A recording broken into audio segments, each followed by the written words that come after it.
Who was Starbuck? Starbuck Galactica. What do you hear? What? Morning, Starbuck. What do you hear? Nothing but the rain. In.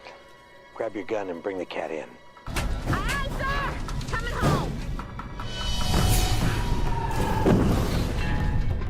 I want to talk about Battlestar for a second.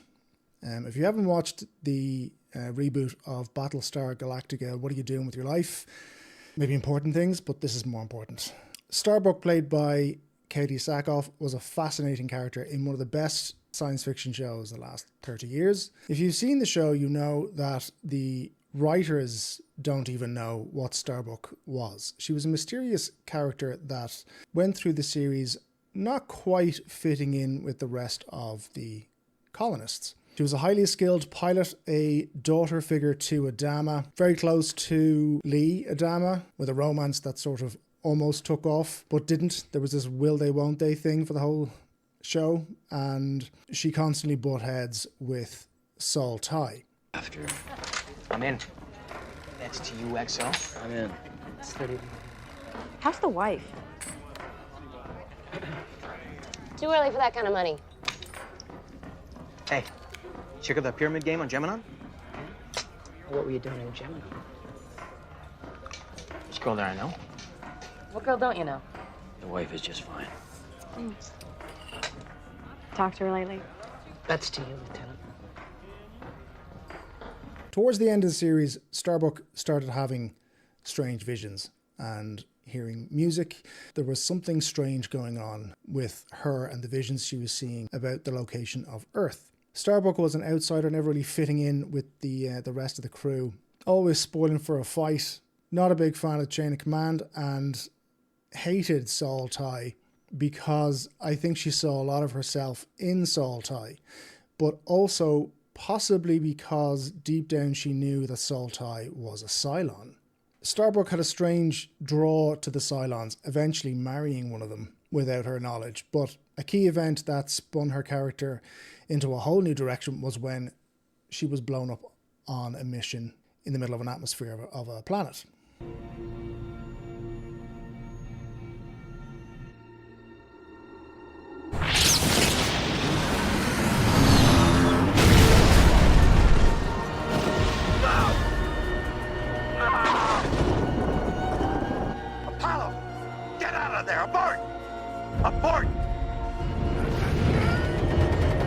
Starbuck then magically reappears in an undamaged fighter, not remembering anything that's happened, and becomes key in the location of Earth. Now, the writers have admitted that they have no idea what Starbuck was.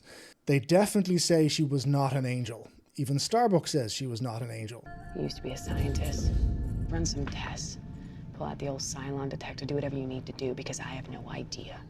The only thing I know for sure, I'm not an angel.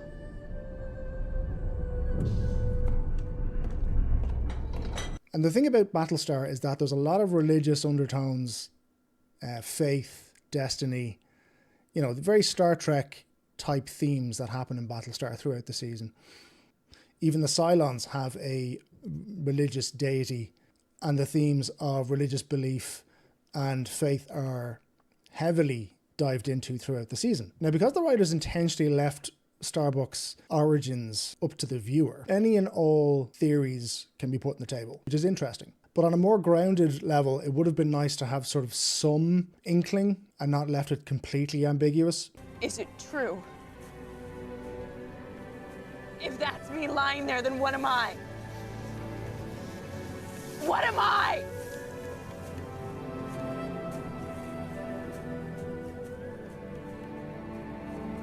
What am I? Starbuck's last moment on Battlestar is when she's talking to Lee. She makes sure that Lee is going to be okay, and then she vanishes from sight. I always thought when this was all done, I would, kick back, relax, spend the rest of my days doing the absolute minimum humanly possible. And now that you're here? I want to explore. I want to climb the mountains. I want to cross the oceans. I want to... Guys, I can't believe I'm saying this. It sounds so exhausting. I must be crazy.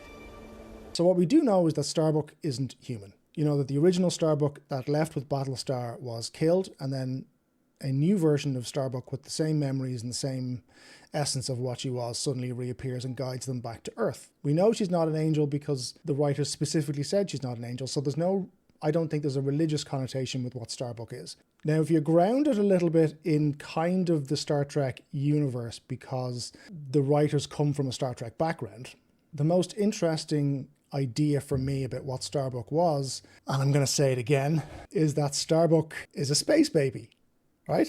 So what do I mean by that? Because Starbuck clearly isn't an octopus or a jellyfish or a crystalline entity. But if you think of Starbuck as having existed for millennia, formed in the proto-matter of stars and then sent to Galactica to guide them back to Earth without her knowledge, this is hinted at with how Starbuck's replacement after she dies shows up. The replacement Starbuck after Starbuck explodes, so the second Starbuck, reappears to Lee in a new fighter in the middle of a nebula.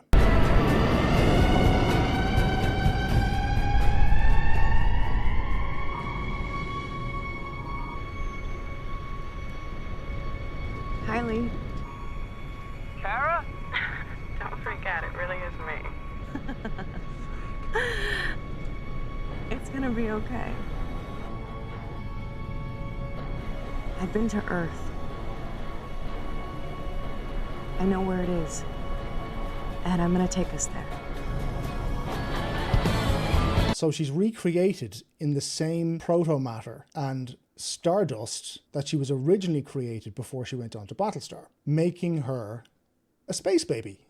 The essence of what the original Starbuck is destroyed. Her energy is then free to move about the galaxy, locate Earth, retain that information, and then reconstitute her essence into a newly formed Starbuck so that she can give the location and all the memories that she has of Earth to Adama and Lee, means that Starbuck now becomes the guide for humanity to bring them back to Earth. Her disappearance at the end of Battlestar would support that if you think of her like a Q-type entity, except she's not immortal, she's just a reconstituted life form born in the proto-matter of stars. Her close relationship with Adama and Lee was needed throughout the show because in her human form she had no real guidance as to what it meant to be human, and therefore she allied herself with a authoritative and father figure, but at the same time she knew that she wasn't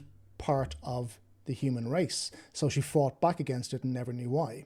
She was aware at some subconscious level that there was something about Sol Tai which meant that she had to fight because she knew there was something not right with him. So I think a lot of these things were built into her because maybe the space baby race that created her had been watching the evolution of humanity and AI and knew where this was going to lead to.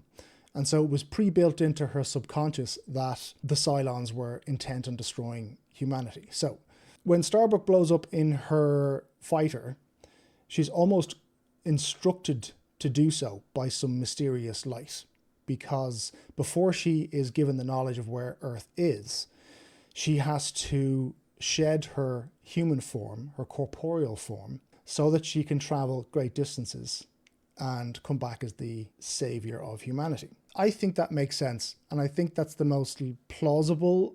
Certainly if I was giving her character something to sort of latch onto for viewers to kind of make sense of, that's how I'd approach it. Does that make any sense? Anyway, that's my theory. Starbuck is a space baby. I won't be talking about space babies anymore because I can't. Yeah, so Starbuck the space baby.